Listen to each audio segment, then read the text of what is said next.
అనంతపురం జిల్లా కళ్యాణదుర్గం నియోజకవర్గం TDP ticket ఖరారుపై బగ్గమన్న TDP విభేదాలు. కళ్యాణదుర్గం టీడీపీ ఎమ్మెల్యే అభ్యర్థి సురేంద్రబాబుకు ప్రకటించడంతో బగ్గమన్న తెలుగు తమ్ముళ్లు. మాజీ ఎమ్మెల్యే ఉన్నం కార్యాలయంలో మాజీ ముఖ్యమంత్రి చంద్రబాబు నాయుడు ఫ్లెక్సీలు చింపివేత. తమ మనోభావాలు తెలుసుకోకుండా ఏకపక్ష నిర్ణయం తీసుకున్నారని ఆవేదన. మాజీ ఎమ్మెల్యే ఉన్నం హనుమంతరాయ చౌదరి క్యాంపు కార్యాలయంలో టీడీపీ జెండాలు ఫ్లెక్సీలు తొలగింపు.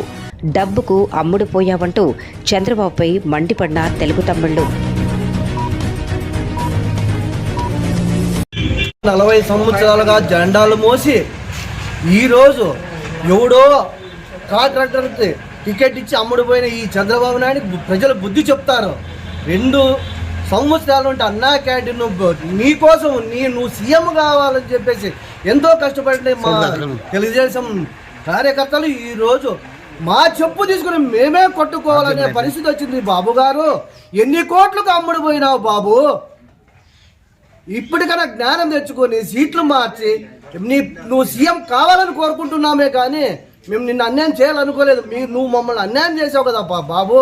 నాయనా తండ్రి, నువ్వు ఒరగరా తండ్రి.